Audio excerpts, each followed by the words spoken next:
Ask not what your gun club can do for you. Ask what you can do for your gun club.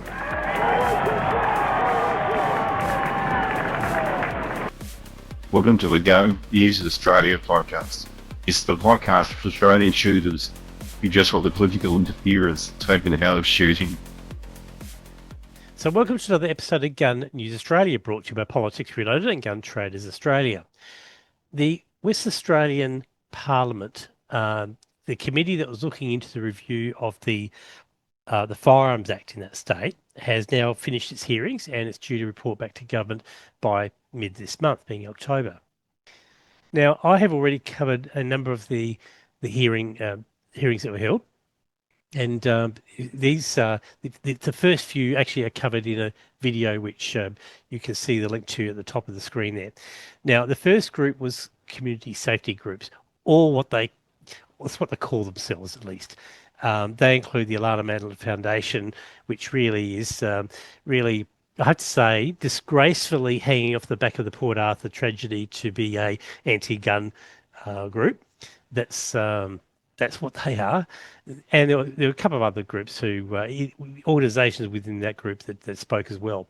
Then we had some conservation groups, which included Conservation Australia, and some of you may be familiar with Ralph Foley, who helps head that group.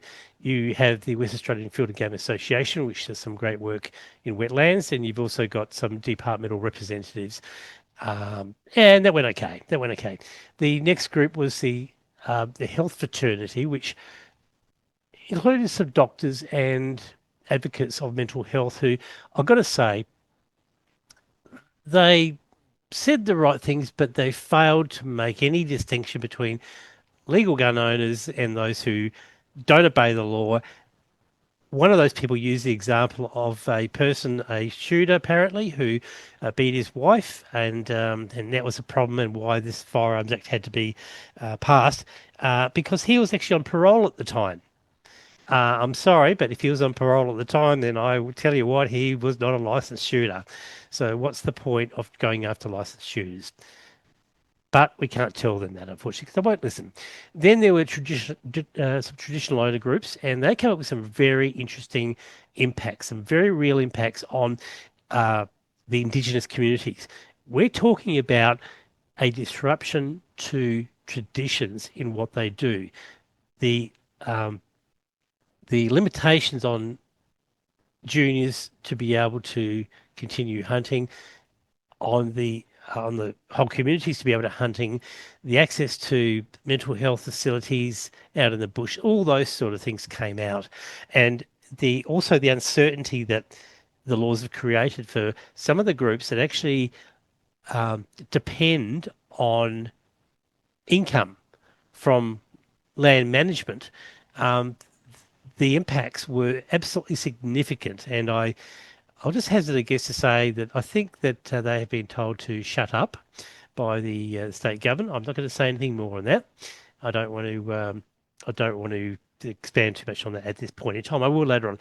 Then there was some agricultural and farming interests, including Bron Christensen from the Kimberley-Pilbara Cattlemen's Association, and I interviewed her a little while ago. The link to the video is up there, and she talked about actually how pastoralists need their semi-autos back unashamedly, quite blunt, and also the mental health issues, and also how apparently those groups were told during the consultations that the mental health checks would be the same. This is by Paul Papalia, the former police minister, that it would be no different to getting a driver's license. So we then move on to the shooting sporting groups, which include Shooters Union Western Australia, WAA and the like, and then Western Australia Police. And it's those two sessions I'm going to briefly cover now because I haven't actually spoken about them yet. And there's reasons for that, including timing, because the West Australian Police session that was several days after the other ones. The first of those two was the sporting shooter groups, and the representatives that spoke at the hearings were Paul Fitzgerald from the SSAA WA, Murray Bay from the West Australian Shooting Association, and with him was Ralph Foley. There was Steve Harrison from the Shooters Union Australia, and with him was Royce Wilson. So when they started, the chair asked those attending if they had any opening remarks, and also towards the end if they had any closing remarks. And most people did. In the case of this particular hearing, Paul Fitzgerald from WAA, his opening remarks went for more than 4.5 minutes, and I'm going to come back to that because I think there's a lesson learnt here. He also had closing remarks that went on for a long time. So let's say he had 6, 7, 8 minutes in or something like that. Now, the opening remarks by the Shooters Union were actually on point. They actually addressed the issues that were being addressed, and the West Australian Shooting Association did the same too. So well done to those guys. Going back to the WAA's very lengthy opening and closing remarks, they had nothing to do with why everybody was sitting at the table there at the hearings. Instead, Fitzy's comments were all about, well, basically a sell job, saying how great the WAA is, how big it is, what committees he's on, and it was all about him. So unfortunately, that meant that the pretty much an hour was allocated for shooting groups. They pretty much got 50 minutes because of the greed of WAA. So it was embarrassing, I'm afraid, and it was painful as well. I can tell you now, if you're going to sit through a television ad for 4 minutes, whatever, you'll start climbing the wall. I know I would. So you can imagine how I felt when I was watching that. It was really bad. So sorry, Fitz, you are not a good representative. It wasn't rude or anything. It was just greedy.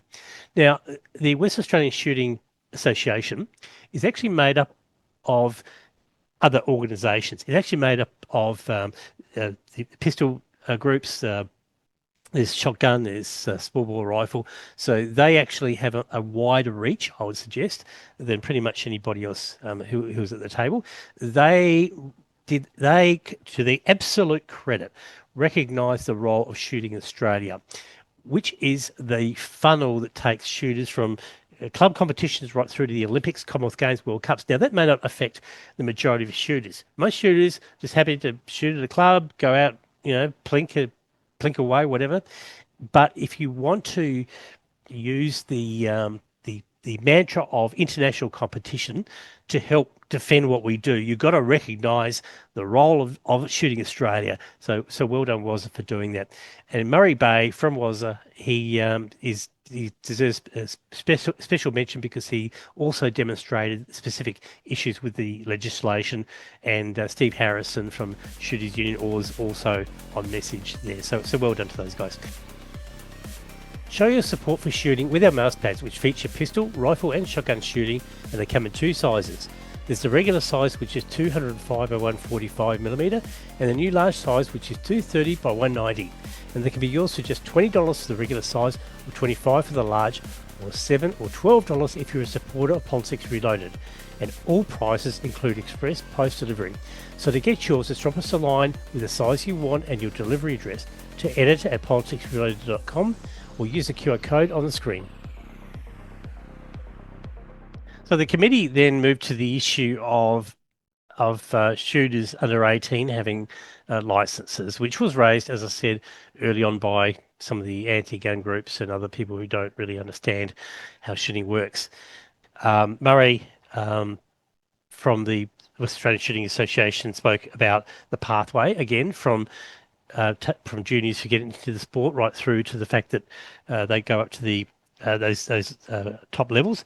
One of the things which I have said time and time again is that half the Australian shooting team that goes to the Olympics, World Cups, World Championships, the Commonwealth Games, half of them started as juniors anyway. So that's the significance, certainly from that point of view.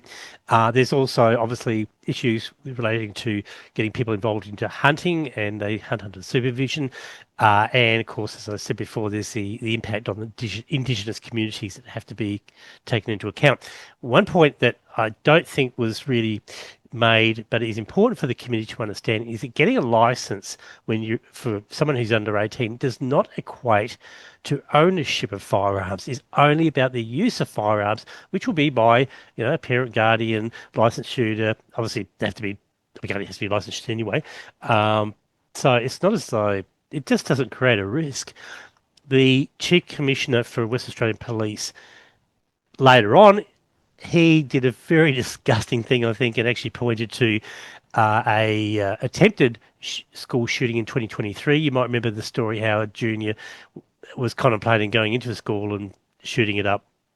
He actually said that 97% of the community does not support juniors having access to firearms as a result of that event. Well, it depends on what they were told and what they were asked. And the fact is that 97% of the community, if that's the correct number, probably wouldn't have a clue about juniors in sport. And unfortunately, this is also where Fitzgerald tried to interject. That was rude. So sorry, Fitzy. Now, the other key issue that I heard during that session that was also critical, but also something I missed in my previous coverage of the earlier sessions, was the recognition of interstate licenses in Western Australia. Now, Western Australia, like other jurisdictions, is a signatory to the National Firearms Agreement, and the NFA requires jurisdictions to provide mutual recognition so that if you're driving from South Australia to Queensland, your license is recognised when you're pulled over and, for whatever reason. But it seems that you can drive around the entirety of Australia with a valid shooter's license, except when it gets to the WA border. Over there, you have to get a permit. That can take 14 days to get. And I'm going to come back to that issue also a little bit later on when it comes to West Australian Police, because they seriously got no idea how this all works. Now, there was discussion on that issue about the law reform report, which recommended that be resolved. And also, again, as I said, West Australia, the WASA and Shooters Union spoke about that issue quite well. That's an important issue. It may not affect shooters who are domiciled in WA. They're already there. But it means that if West Australia wants to hold a major competition, it really can't. And if you want to drive around Australia with your caravan and your 22 in the back, well, it doesn't quite work that way, unfortunately. So I think at this point, I'm also going to defer to one person who was quite offended by the fact that she wasn't there, Kate Fantanell, Lady Luxury. So Lady Luxury put out an episode absolutely furious about the fact that she wasn't at those hearings. This is history, and this is why I talk about it, because I'm a journalist. Okay. Yeah, sure. What she also said was that the reason why she was so offended was because of the fact that she represents, in her words, 30,000 shooters in WA. No, she doesn't. When she's made this claim several times before, what she's basing this on is the fact that at the 2022 federal election, she ran for the Liberal Democrats in the Senate. And you recall that the ballot paper that you get for the Senate in pretty much any election, it's a long piece of paper. You've got all the parties lined up above a black line, and so you can vote for the parties above a line, or you can vote for the individuals below the line. Most people just go above the line because it's easier to do. They vote for the party and move on. Now, let's have a look at the results that she actually got at that election. Now, the Liberal Democrats, as you can see, they got 29,500 votes. And that was sort of about midfield in terms of the minor parties. So, it was not a bad result. And you can see below that, you've got the two candidates who form the ticket for the Liberal Democrats. There's Kate. And she got 1,471 votes. And the other guy, Peter McLaughlin, 269. Most of the people did not vote for Kate. They voted for the party, the Liberal Democrat Party. Her number is way, way, way, way less than what she's been saying. Now, the other thing I want you to draw your attention to is the letter L after Liberal Democrats.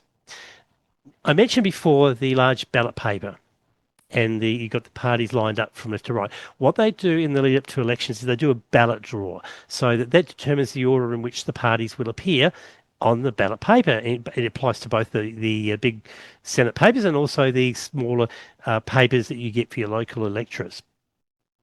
Now, the letter L means that they drew column L. So they start with A, B, C, D, E, and they go to whatever. So Liberal Democrats appeared column L.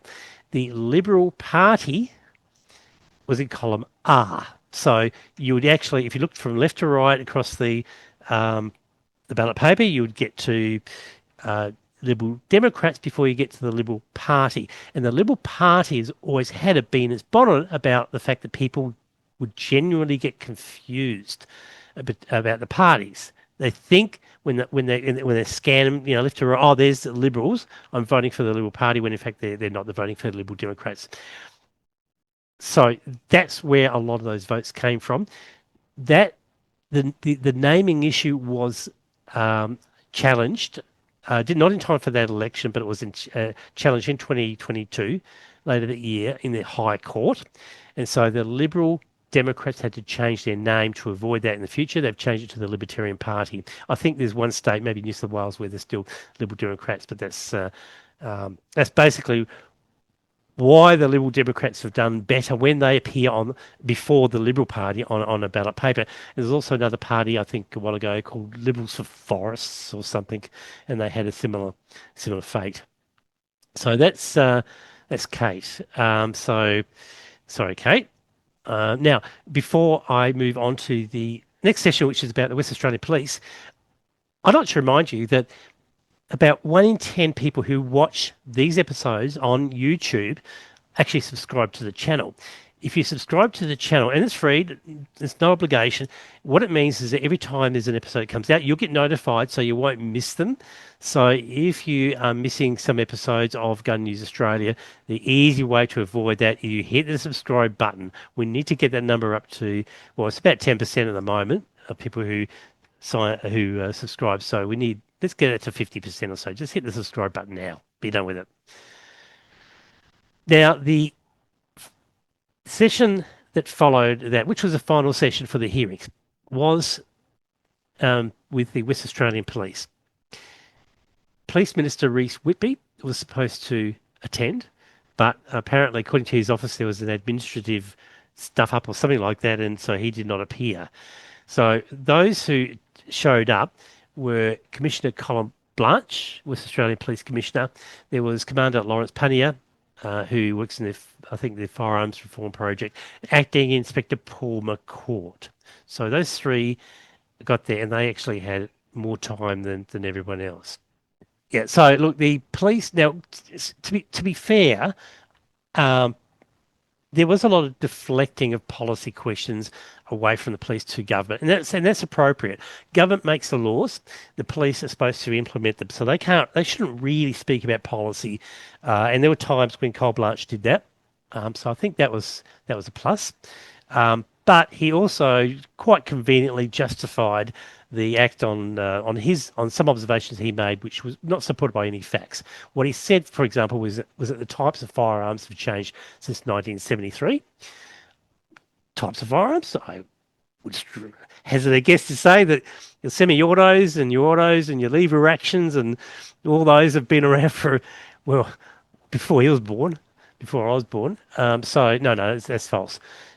He also played down a lot of the issues, challenges facing shooters like the portal and the like. One of the things which did get up my nose, though, quite a lot, wasn't so much something that Blanche said, but what the chair said. Now, her job was to ask questions. It wasn't there to make excuses for police or to back them. What she said, when it came to the question of people who might get in trouble for not registering on time. She said if people can demonstrate they've made attempts, they've acted in good faith to get onto the portal and renew licenses, that they won't be at risk of losing their licenses. That wasn't a question, that was a statement. And it's not, my view is it's not up to her to do that. Her job is to ask questions. It's up to the police to say what their enforcement approach is and is not. So that's a bit of a negative mark. Now, one of the whole issue of the number of firearms that you can have under a license was there was some time spent on that. And again, this is where Blanche, I think, played down things. He said that that issue only affects 7% of licensees and that firearm owners only or make up 3% of the community. And that the government has an obligation to seek feedback from 100% of the community. He also said that decisions that were made as a result of the Law Reform Commission report and a result of the National Firearms Agreement and feedback from the community. Law Reform Committee report did not deal with that. The National Firearms Agreement does not deal with that. And if he's going to get feedback from 100% of the community, I would suggest that will include a lot of people who know nothing about firearms. You know, it wouldn't be wise, for example, to survey me on appropriate practices in pharmacies, because I'm not a pharmacist. I know nothing about it. I would put trust in the pharmaceutical associations. You know, they know what they're doing. They're the experts. If that passes the pub test, then yep, we'll do that. Why they don't do that with firearms defies me, because most people get their knowledge of firearms is limited to what they watch on television, and I think that, and that's the impression I'm getting from Cole Blanche too. The other thing about the 3% number is that that's eerily similar to what the Alana Madeline Foundation said in their submission. They said that the laws only affect 3% of the West Australian population. Now, towards the end, Lawrence Pannier let something slip that actually stunned me, and I think is going to, upset quite a few organisations. One of the long-standing issues in Western Australia has been the restriction on calibers. Lawrence Pannier said that the determination of the calibers, that was done by, this is what he said, the SSAA, dealers, primary producers, and that was it. No one else was involved. No other shooting organisation was involved in determination of calibers.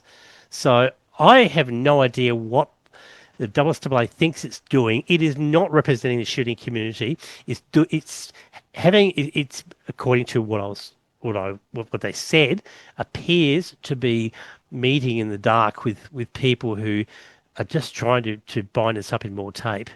So sorry, Fitzy, you got to explain what's going on here, because that's what Pannier said. And if he's wrong, you need to clarify it with him. You need to go right up to him. Pannier said that his team, and I think he meant these, were the experts in the matter.